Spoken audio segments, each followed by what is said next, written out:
हरिशरणम।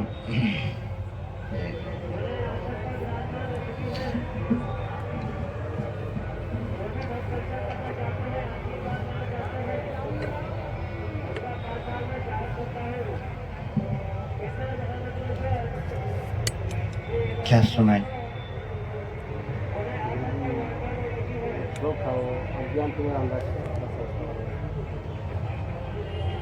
अज्ञानतिमिरान्धस्य ज्ञानाञ्जनशलाकया चक्षुरुन्मीलितं येन तस्मै श्री गुरवे नमः।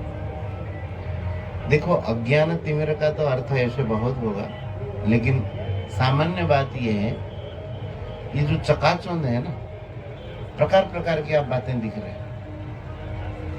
जहां भी जाओ वहां एक नया रस, नया रंग, ये तो केवल इतना ही देख रहे हैं। और संसार में ऐसे घूम जाओ तो, किसी बाजार में घूम जाओ तो प्रकार प्रकार की विविधताएं हैं। क्या होता है कि हम जैसा दृश्य देखते हैं, जैसे सुनते हैं, हमारा जो मस्तिष्क है, हमारी जो धारणा है, उसी प्रकार से बनती जाती है और हमें लगता है कि यही सत्य है। संसार की जो सत्यता हमारे भीतर गई है, कैसे गई? जिन बातों को हम बचपन से सुन रहे हैं और जिनको देख रहे हैं, हमें लग रहा है कि यही सत्य है। बुद्धि जो है एक असती स्त्री की समान, जहां जाती है उसी प्रकार से बन जाती है। यही संसार के विविधताओं में फंसना ही अज्ञान है, और कुछ अज्ञान नहीं है। हमारा मन जो इसी विविधता में फंसा हुआ है, वही अज्ञान। और ये तिमिरांध है, इनसे हमारा मन अतीत में चला जाए। इन बाह्य परिस्थितियों से, बाह्य वस्तुओं से, बाह्य व्यक्तियों से हमारे भीतर में जो प्रभाव पड़ता है, उसका यही असल में दोष है। तिमिर अर्थात अंधकार है। तिमिर अर्थ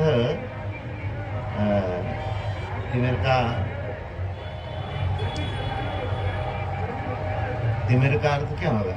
सूर्य को भी तिमिर कहते हैं क्या? सूर्य तो नहीं, तिमिर का एक नाम भी है। तिमिर का देख लेना, और लेकिन तिमिरांध माने घोर अंधकार है, घोर गहरा। तो हमारा मन इन विविधताओं में फंसे ही नहीं, और एक की स्मृति जागृत हो जाए। देख तो रहे बहुत, जैसे हम घूम के आ गए, सब दृश्य हमारे भीतर नहीं है, लेकिन आपका मन जहां प्रभावित होगा, जिसको आपने संकल्प के रूप में स्वीकार कर लेंगे, वही चिंतन होगा फिर। तो मन इन विविधताओं में न फंस करके एक भगवान का महत्व हमारे भीतर स्थापित हो, ये बहुत आवश्यक है। और विविधताओं से हमें मिलना कुछ नहीं, ये अभी समझ में नहीं आ रहा है। जब ये सब शांत हो जाएगा, देह में ताकत ही नहीं रहेगी, उसके बाद हमें लगेगा कि यार ये सब बेकार ही चला गया। शरीर में जब ताकत होती, संसार बड़ा प्रिय लगता है, नहीं? कल ही महाराज जी कह रहे थे, माता जी कह रही थी ज्ञान की बातें। अब क्या शरीर ठीक ही नहीं तो सब विष है, सब जहर है। उस समय वस्तु स्थिति का बोध होता है, जब शरीर काम नहीं करता, लगता है कि यार सब बेकार है। और शरीर में जब ताकत होती है, लगता है कि इसके जैसे कोई बढ़िया चीज ही नहीं। अनुभव की बात बता रहे। तो कहने का यही अर्थ है कि इन विविधताओं में हमारा मन कहीं भी ना फंसे। एक भगवान के चरणों में रहने पर भी विविधताओं में हमारा मन उसको नहीं छोड़ना चाहिए, क्योंकि उपलब्धियां और कहीं से होनी नहीं, ये तो सुनिश्चित। अब जैसे कहते हैं कि महाराज आप उस टीवी में चलाते हो उस दिन की आरती, बोले आप उसमें आते हैं, बड़ी जय जयकार हो रही, सब फूल मालाएं पहनाते, जय जयकार करते, बड़े हो गए ना। ये सब कुछ नहीं है, सब 2 दिन की चांदनी फिर अंधेरी रात। ये चांदनी क्या है? 2 दिन की चांदनी फिर वही की वही अंधेरी रात। तो हमारा एक ऐसे आनंद के साथ संयोग हो जाए, इनके आना जाना होना न होने में कोई फर्क नहीं पड़ता। इसी को कहते सदा दिवाली संतों की, सदा दिवाली संत की, 8वां पहर आनंद। सदा दिवाली का मतलब क्या है? वो ऐसे रस रंग में जमे रहते हैं जो हर्ष में आनंद ही आनंद रहता है। और हम लोग क्या है, उस आनंद का स्पर्श प्राप्त नहीं कर पा रहे हैं, इसलिए लगता है कि ये कुछ होने से बढ़िया हो ऐसा। तो कहने का अर्थ यही है कि इन विविधताओं में हमारा मन फंसे ही नहीं। ये प्रैक्टिकल बात है। अज्ञान इसी को कहते हैं, जब हम अपने असली भगवत स्मृति से भ्रष्ट होकर के अन्यत्र मन को लगाते हैं अथवा मन लगता है अन्यत्र, यही अज्ञान है। जितने संतों ने अनुभव किया इसी को ही अनुभव किया, इसी को ही भगवान ने कहा नष्टो मोह स्मृतिर्लब्धा तत्प्रसादात् मयाच्युत। वह जब भगवत स्मृति प्राप्त हो जाती है फिर उसका हर्ष में आनंद ही आनंद है। कैसे परिस्थिति आए, कैसे व्यक्ति आए, वस्तु आए, तो फिर वो इन सब से वो अतीत है। कल हम लोग जो बात कर रहे थे गुणोर्मी चक्र, ये बहुत गंभीर बात लेकिन बहुत बढ़िया बात है। जैसे तालाब में, समुद्र में जो उर्मियां, उर्मी मतलब तरंगमाला है, वो कभी तरंगे समाप्त होती है क्या उसमें से? अब देखो समुद्र अनादिकाल से तरंगमालाएं ऐसे चलती रहती है। तो गुणों की जो ऊर्मी चक्र है, गुणों की जो तरंगमाला है, तरंग मतलब जहां भी जाएंगे वहां गुणों का प्रवाह है। ये तो समझ में बात आ जाती। सत्व, रज और तम, ये तीनों गुण हम जहां भी जाएं वहां भी ये प्रभावित करते हैं। यही तरंगे हैं, यही जल है। और उनमें तरंग क्या, जैसा गुण होगा वैसा तरंग आएगा।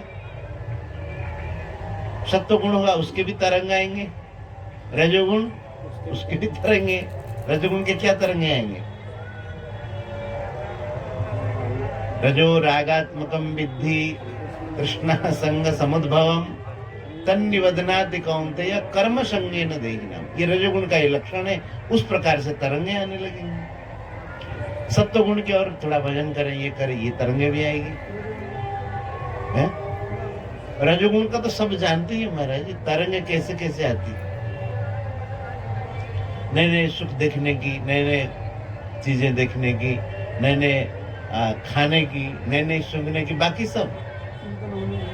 हाँ, चिंतन की भी तरंग मालाएं हैं, कृष्णा, ये सब तरंग मालाएं हैं। तो कहते हैं कि भगवत तत्व का जब ज्ञान होता है, श्लोक तो मुझे महाराज बहुत बढ़िया लगा, आप लोग सबको याद करना चाहिए। ज्ञानम यदा प्रतिनिवृत्त गुणोर्मी चक्र, जब भगवान के भक्तों के संग से भगवत तत्व का ज्ञान हो जाता है, उसका जो गुणोर्मी चक्र, गुणोर्मी चक्र देखो कैसे दिया है। एक तो तरंगों की जो मालाएं हैं उसकी कभी पूर्णता ही नहीं है, और वो भी चक्र हो। चक्र का मतलब गोल। अब पूर्ण क्या होना है? जहां जाओ वहां तैयार। लेकिन जब भगवत स्वरूप का बोध होता है, ज्ञान होता है, ये गुणोर्मी चक्र प्रतिनिवृत्त हो जाता है, समाप्त हो जाता है। माने तीनों गुणों से उसका जीवन अतीत चला जाता है। तीनों गुण उस पर प्रभावित नहीं कर पाते, लेकिन हमें अभी तीनों गुण प्रभावित कर ही रहे हैं, सबको। किसको थोड़ा ज्यादा है, किसको थोड़ा कम है, लेकिन सब प्रभावित है उसमें। ज्ञानम यदा प्रतिनिवृत्त गुणोर्मी चक्र आत्म प्रसाद। है ना। गीता जी में देखो कहा कि प्रसादे सर्व दुखानाम, ये कैसा प्रसाद है? प्रसन्नता। ये गुणोर्मी चक्र में प्रसन्नता नहीं है, दुख है। जो सुख दिखता है वो भी दुख है, और जो दुख दिखता है वो भी दुख है। बोले जो गुणोर्मी चक्र प्रशमन हो जाता है, समन हो जाता है, तब उसको आत्म प्रसाद की अनुभूति होती है, आत्मानंद की, भगवत आनंद की अनुभूति होती है। उसका क्या फल होता है? जब आत्मानंद अथवा भगवत आनंद की अनुभूति होगी,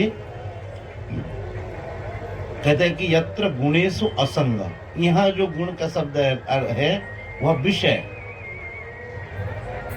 आत्म प्रसाद की अनुभूति होने पर गुणेषु असंग, माने विषयों से उसकी असंगता आए, उसमें रमेगा नहीं। कहते ये कैवल्य सम्मत पथस तथ भक्ति योग, यही भक्ति योग है जो कैवल्य सम्मत है। वो निर्वृतो हरि कथा सुरतिम न कुर्यात, ऐसा कौन व्यक्ति होगा आनंद को प्राप्त करना चाहता हो, हरि कथा सुरतिम न कुर्यात, भगवान की कथाओं में रति नहीं करेगा, ऐसा कौन व्यक्ति होगा? इसका अर्थ है भक्तों का साथ, भगवान की कथा, भगवान का नाम संकीर्तन। देखो थोड़ा थोड़ा थोड़ा थोड़ा महाराज जी बहुत कहा करते थे कि कोई भी एक ऐसा दिन जाना नहीं चाहिए जिस दिन कुछ भक्ति भजन ना हो। एक श्लोक हम लोग कितने बार करते हैं ना, अंजनस्य क्षयम दृष्ट्वा बल्मीकस्य तु संचयम, अवंध्यम दिवसम कुर्यात् दानाध्ययन कर्मणि। थोड़ा थोड़ा हम डीपी में काजल होती है ना, आप लोग लगाते होंगे, माताएं जानती हैं, और काजल को पूरा उंगली भर के थोड़ी लेते, कितना लेते, ऐसे डिब्बी में हाथ घुमा देते। लेकिन एक समय ऐसा आता है डिब्बी में से काजल संपन्न हो जाता है, पूर्ण हो जाता है, अब काजल नहीं है, नया भरो, होता है कि नहीं? तो थोड़ा थोड़ा ले ले करके काजल समाप्त हो जाता है। अंजनस्य क्षयम दृष्ट्वा, अंजन माने काजल की क्षय देख करके, और वल्मीकस्य तु संचयम, वल्मीक कहते हैं ये जो दीमक घर बनाते, बड़े बड़े घर बना देते। उड़ीसा में तो जंगल में देखते हैं कि 4-6 फीट में, और ऊंचाई जो है 7-8 फीट तक बना देते। अब दीमक जो है उसका मुंह कितने दीमक मिल जाते हैं, और थोड़ा थोड़ा मिट्टी ले ले करके वो इतना पैक बनाते हैं, उसके भीतर सब रहते हैं। बारिश होने पर उसको भीतर पानी नहीं जाता। लेकिन एक वो जो भालू होता है ना, वो खा जाता है सब। भालू बड़ा बदमाश, वो तोड़ देता है उसको पैरों से धक्का मार करके, फिर ऐसे करके सब दीमकों को चाट जाता है। हाँ, भालू तो दीमक खाने में तेज है। तो वो हमारा कहने का मतलब है ऐसा नहीं दीमकों को भालू खाता है, कहने का मतलब थोड़ा थोड़ा संचय करके दीमक कई मिल करके थोड़ा थोड़ा संचय करके घर बना देते, बड़े से बड़ा घर। ये दोनों बातों को देख करके अंजनस्य क्षयम दृष्ट्वा वल्मीकस्य तु संचयम अवंध्यम दिवसम कुर्यात्, कोई दिन को बांझ नहीं करना चाहिए। बांझ मतलब बंध्या, बंध्या मतलब जैसे बंध्या का पुत्र नहीं होता है, संतान नहीं होती है, कोई दिन खाली नहीं जाना चाहिए। कुछ देना चाहिए, दान होना चाहिए, अध्ययन होना चाहिए, और कुछ भगवत नाम संकीर्तन, कुछ ना कुछ होना चाहिए। ये बहुत आवश्यक है। हम कहते हैं कौन सुना, कोई ना सुने, हम लोग तो हैं। वो मन को एकदम आनंदित बना देता है, मनुष्य फिर इन चीजों में उलझता नहीं तो आप कुछ दिन सत्संग छोड़ दीजिए, आप उलझने लगेंगे इन चीजों में। और सत्संग अगर बराबर बना रहेगा तो आप इन चीजों में उलझोगे नहीं, तो नहीं उलझेंगे तो हमारी अपने आप में स्थिति ऊंचाई कर चली जाएगी। इसलिए थोड़ा भले ही हो, रोजाना भगवान नाम संकीर्तन, पूजा पाठ, भगवत भक्ति, और गृहस्थ आश्रम में हो, साधु आश्रम में हो, थोड़ा देने का स्वभाव। स्वामी जी महाराज जी के पास एक आदमी आया, सेठ आदमी, धनी था लेकिन वो गरीब हो गए। हम वहीं पास में थे। वो महाराज जी के पास आया और कहा कि महाराज काहे करा, रोटी खाने को कौन नहीं, और व्यापार सब चौपट हो गया। अपने मारवाड़ी भाषा में कहने लगा। तो महाराज जी धीरे से बोले कि कुछ दिया करो, कुछ दिया करो। तो वो समझा कि शायद महाराज जी बूढ़े हो गए और सुनाई कम दिया, इसलिए जोर से बोला। बोले महाराज काहे देवा, खाने को कोनी घर में रोटी तक।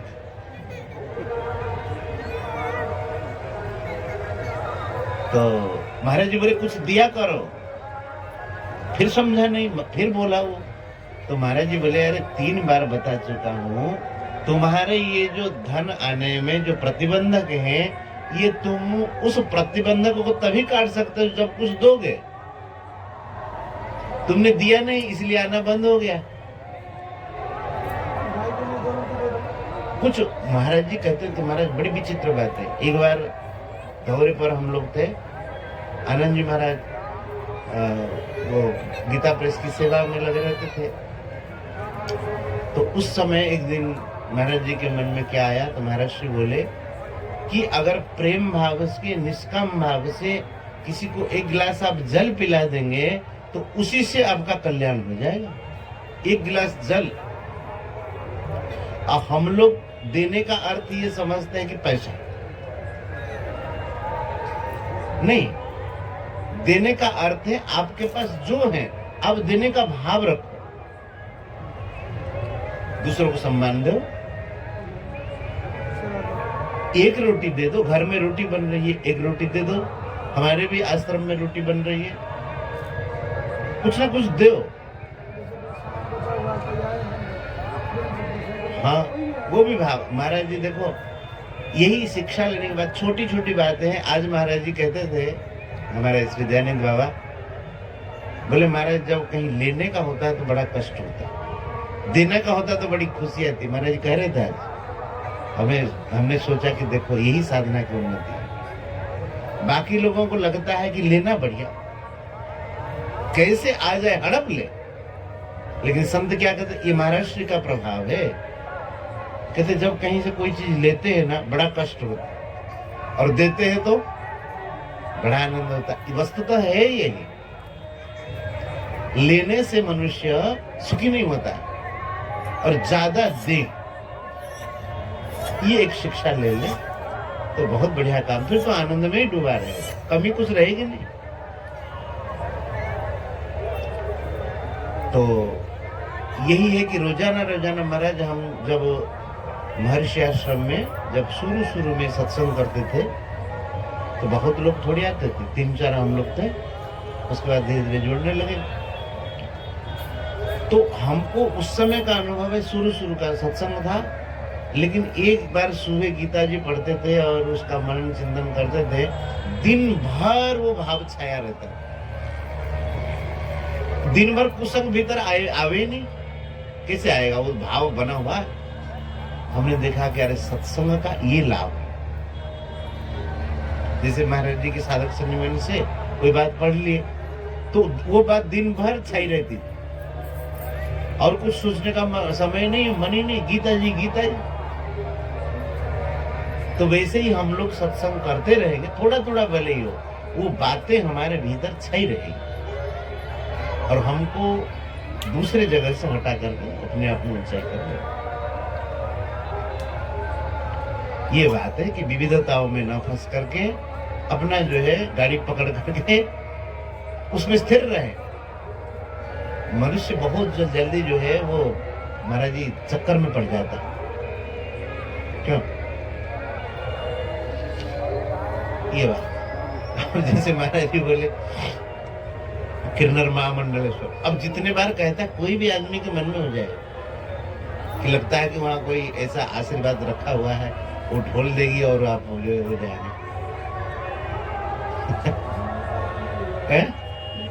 अब जाकर के देखो ना, माइक से जितना बढ़िया सुनाई देता है अनाउंस, अब भीतर जाकर के देखो 2-4 आदमी घूम रहे हैं, बैठिए और बैठिए कि बैठा है क्या कहेंगे? बेकार का जो है वो चिल्पो मचा रहा है भगवान की कथा को कुछ कहो। और आदमी के मन में हो जाता है कि लगता है कि कुछ बढ़िया चलता रहता है ना, तो वो दिन में मुझे लगता है 50-100 बार तो कह ही देते हो। बंद नहीं होता है बंद नहीं होता बंद ही नहीं होता। चक्कर चलता है 10-11 माला हो जाता है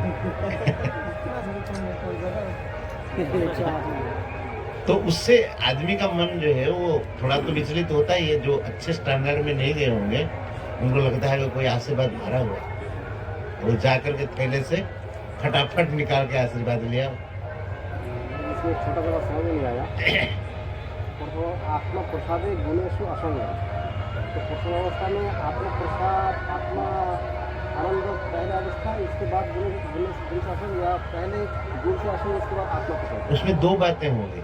अब पूछा जाता है कि पहले गुणेशु असंग होगा विषयों से कि आत्मा प्रसाद पहले मिलेगा। तो प्रश्न है कि गुणों से असंग होगा कि आत्म प्रसाद पहले मिलेगा। ये दोनों एक दूसरे से जुड़े हुए हैं। जैसे राग द्वेष रहित होकर के आप विषयों को सेवन करेंगे तो आत्म प्रसाद की अनुभूति होगी।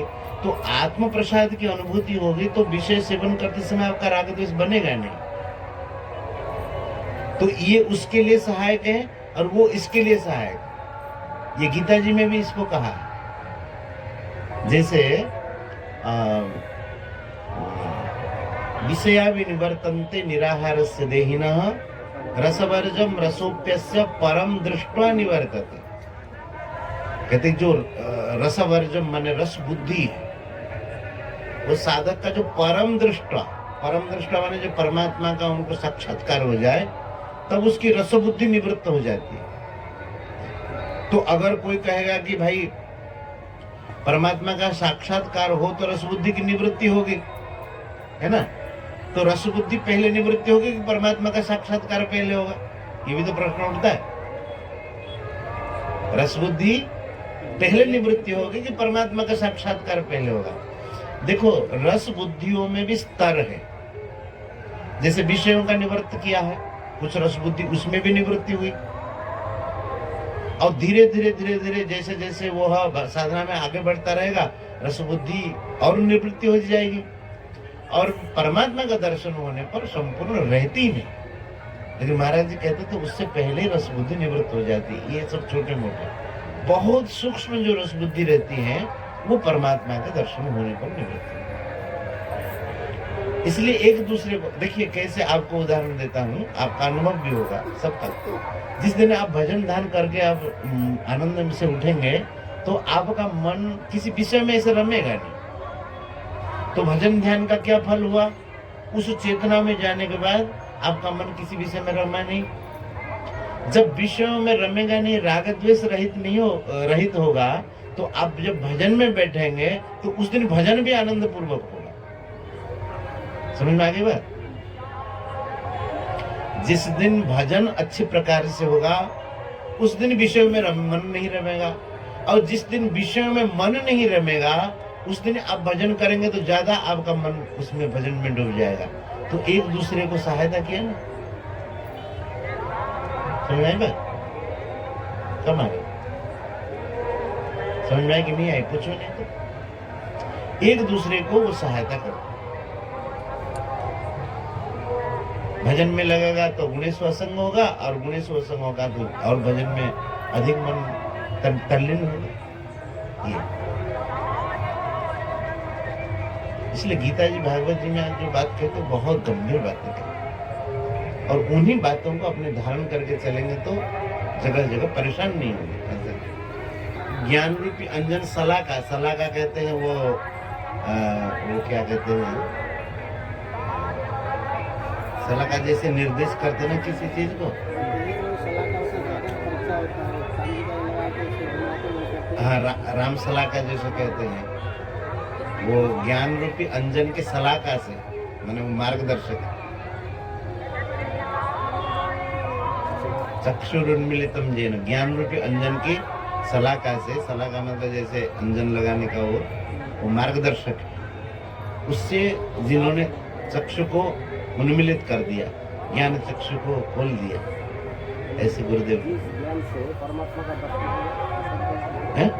जो ज्ञान से परमात्मा का बोध हो जाए, हाँ, और क्या, वैसे ज्ञान दे दिया, संसार के विविधताओं के ज्ञान से हटा दिया, ऐसे गुरुदेव। कीर्तन करो, हैं? देखिए, रोजाना थोड़ा थोड़ा अवश्य सत्संग रखेंगे। हम लोग बीच में छोड़ दिए थे किसी कारण से, फिर मन लगने लगा कि अरे ठीक नहीं हो रहा है, कुछ होना चाहिए ना। आप चर्चा करते रहेंगे तो आनंद आएगा ही आएगा, उसमें तो कोई दो राय है नहीं। शुरू में क्या होगा, जब चर्चा में नहीं बैठेंगे तब लगता है कि क्या है, शुरू हो गया। लेकिन जब चर्चा में बैठने लगेंगे, पढ़ने लगेंगे तो लगेगा कि अरे ये तो आनंद ही आनंद है। और हमारे नीलमणि जी जैसे सुनता है तो क्या कहेंगे, वो आपकी कथा से आगे वाली चीज सोच लेते हैं, कहाँ प्रयोग किया जाए। हाँ, श्लोक याद है आपको? याद कर लेना, श्लोक बहुत बढ़िया।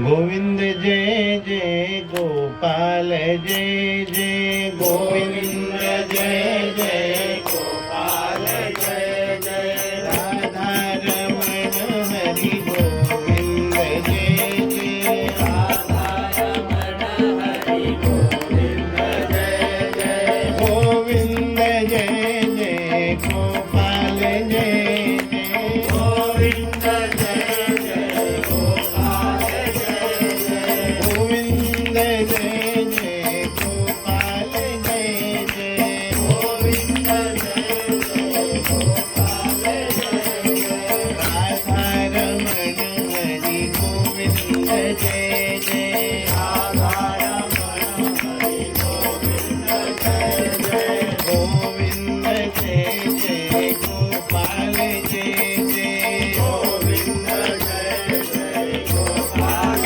जय जय राधा रमण हरि गोविंद जय जय राधा रमण हरि गोविंद जय जय श्री राधा रमण हरि गोविंद जय जय राधा रमण हरि गोविंद जय जय हरि लाल की जय, राधा रानी की जय, श्री सत्संग महामहोत्सव की जय जय।